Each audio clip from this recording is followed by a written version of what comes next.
నేను ఈరోజు cabbage fry తయారు విధానం చేస్తున్నాను. కట్ చేసుకున్న క్యాబేజీలో వాటర్ పోసుకోవాలి.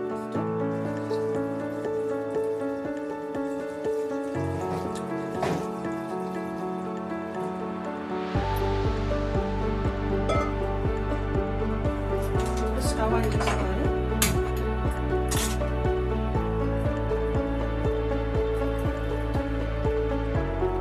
పది నిమిషాలు మూత పెట్టేసుకొని ఉడికించుకోవాలి. అంతలోపు పచ్చిమిర్చి, వెల్లిపాయలు మిక్సీ పట్టుకోవాలి. కొంచెం ఉప్పు వేసి ఇది ఉడికేలోపు మిక్సీ పట్టేసుకోవాలి. ఇప్పుడు మూత తీసి చూద్దాం. ఇది కూడా చక్కగా బాయిల్ అవుతుంది కదా. ఇప్పుడు గ్యాస్ ఆఫ్ చేసుకొని ఈ నీళ్ళు వంపేసుకోవాలి. అదే కడాయి మళ్ళీ పెట్టానండి. స్టవ్ ఆన్ చేసుకొని దాంట్లో తగినంత ఆయిల్ పోసుకోవాలి.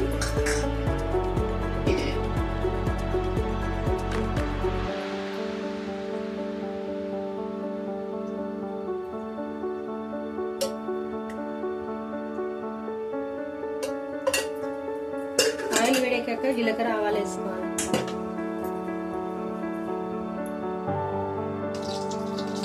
ఆయిల్ వేడైంది, దాంట్లో జీలకర్ర, ఆవాలు వేసుకోవాలి.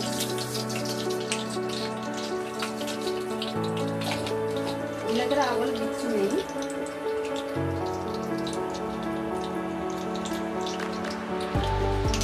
జీలకర్ర, ఆవాలు చిట్టపడంటున్నాయి కదా. దాంట్లోకి 2 ఆనియన్స్,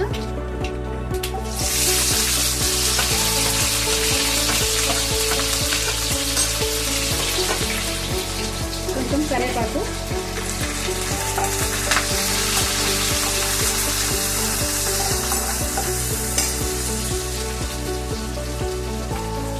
తగినంత ఉప్పు వేసుకోవాలి.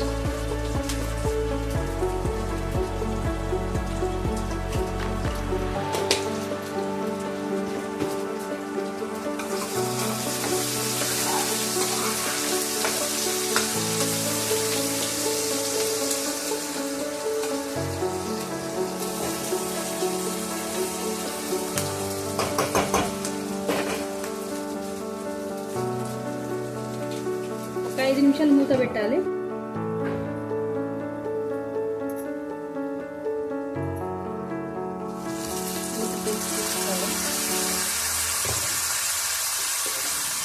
ఆనియన్ వేగింది కదండి. వెల్లిపాయలు, పచ్చిమిర్చి మిక్సీ పట్టాను కదా. ఇది ఇందులో చేసుకోవాలి. ఈ మిశ్రమం ఇందులో పెట్టుకోవాలి.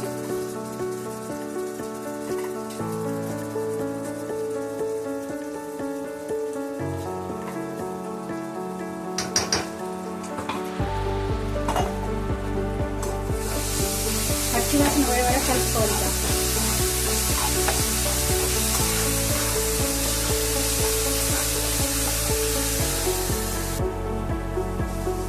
మిరపకాయలు, పచ్చిమిర్చి, వెల్లిపాయలు పచ్చివాసన పోయింది. ఇప్పుడు కొంచెం కాసేపు పచ్చి వేసుకోవాలి.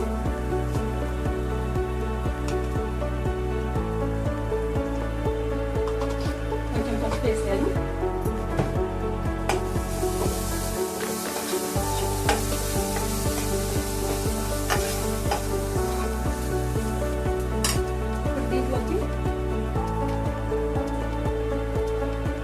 ఉడకబెట్టి వంపేసుకునే క్యాబేజ్ వేయాలి.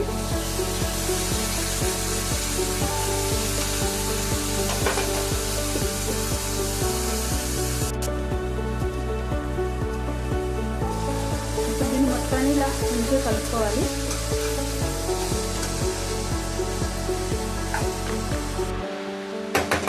ఇలా కలిపేసుకున్నాం కదా. దానిపైన మళ్ళీ మూత పెట్టేసుకోవాలి. మూత పెట్టేసుకొని మధ్యలో మధ్యలో తీసి కలుపుతూ ఉండాలి.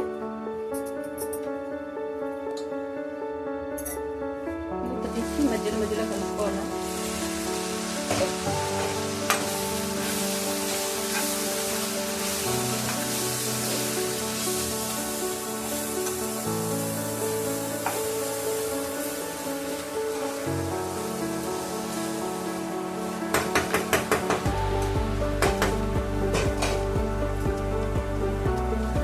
ఇప్పుడు ఒక 5 నిమిషాలు మూత పెట్టాలి.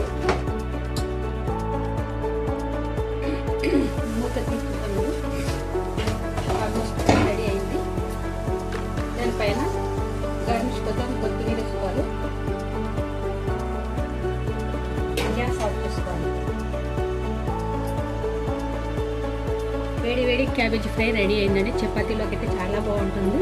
సింపుల్గా చేశాను కదా. క్యాబేజీని ఫస్ట్ ఉడకబెట్టుకొని నీళ్ళు వంపేసుకొని చేసుకుంటే సింపుల్గా తొందరగా రెడీ అయిపోతుందండి. దాంట్లో ఉన్న క్రీములు కూడా చచ్చిపోతాయి కదా.